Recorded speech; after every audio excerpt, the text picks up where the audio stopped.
बच्चों, आज हम जिस कहानी पर चर्चा करने जा रहे हैं उसका नाम है पुरस्कार और इसके लेखक हैं श्री देवदत्त द्विवेदी जी। बच्चों, दरअसल ये कहानी हमें जीवन का एक ऐसा मूल्य सिखाती है जो कल भी ज़रूरी था, आज भी ज़रूरी है और आगे भी इतना ही ज़रूरी रहेगा, और वो मूल्य है सच्चाई। ये कहानी शुरू होती है पहाड़ियों से घिरे शहर रामनगर में, जहाँ लड़कों और लड़कियों के 10 स्कूल हैं। वो सभी स्कूल हर साल मिलकर पुरस्कार वितरण समारोह मनाया करते थे। जैसे आप सबके स्कूल में भी प्राइज डिस्ट्रीब्यूशन होता है। उनमें हर साल अलग अलग विषय होते थे और इस साल उनका विषय था सच्चे बच्चे कितने अच्छे। ये पुरस्कार मिला था सत्यपाल को, जो कि एक गरीब बच्चा था। उसके माता पिता का स्वर्गवास हो चुका था।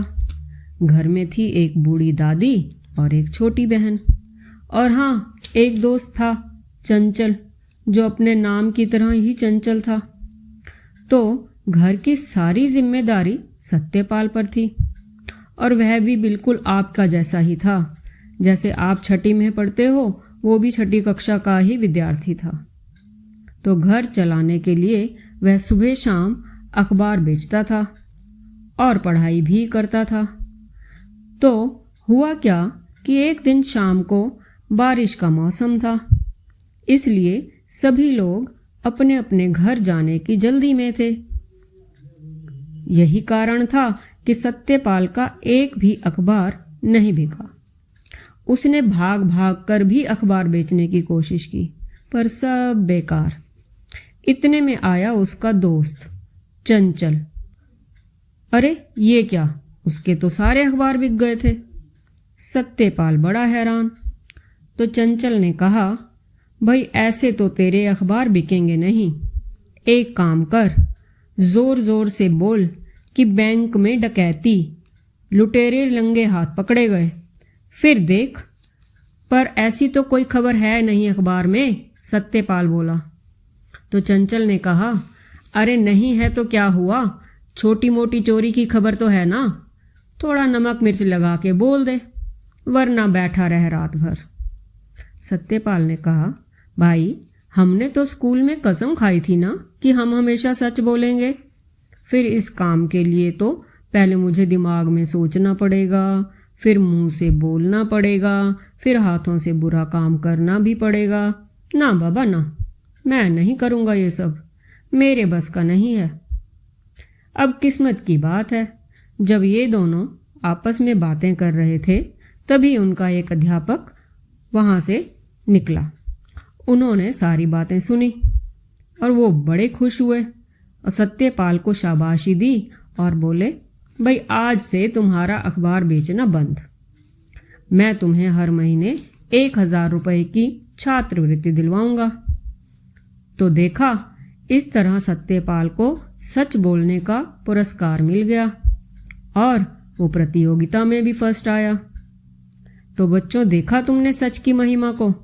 हमेशा याद रखो, जीत सच्चाई की ही होती है, क्योंकि झूठ ज़्यादा देर तक टिकता नहीं है।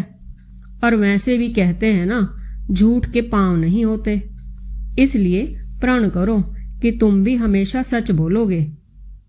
और आओ अब एक नज़र अभ्यास पर डालें। तो अभ्यास में पहला प्रश्न है, रामनगर में कितने विद्यालय थे और प्रत्येक वर्ष मिलकर कौन सा उत्सव मनाते थे? तो इसका उत्तर हमें कहानी के आरंभ में ही मिल जाता है कि रामनगर में बालक बालिकाओं के 10 विद्यालय थे और वे प्रत्येक वर्ष मिलकर पुरस्कार वितरण उत्सव मनाया करते थे। दूसरा प्रश्न है कि सत्यपाल के घर में कौन कौन था? इसका उत्तर भी हम जानते हैं कि सत्यपाल के घर में केवल उसकी बूढ़ी दादी और छोटी बहन थे।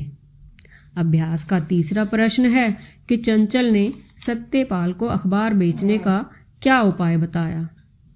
बच्चों, इसका उत्तर है कि चंचल ने सत्यपाल को झूठ बोलकर अखबार बेचने का उपाय बताया और कहा कि जोर जोर से चिल्ला कर बोलो, बैंक में सनसनीखेज डकैती, लुटेरे रंगे हाथ पकड़े गए। इससे तुम्हारे अखबार चटपट बिक जाएंगे। अभ्यास का अंतिम प्रश्न है कि सत्यपाल को कौन सा पुरस्कार मिला और क्यों।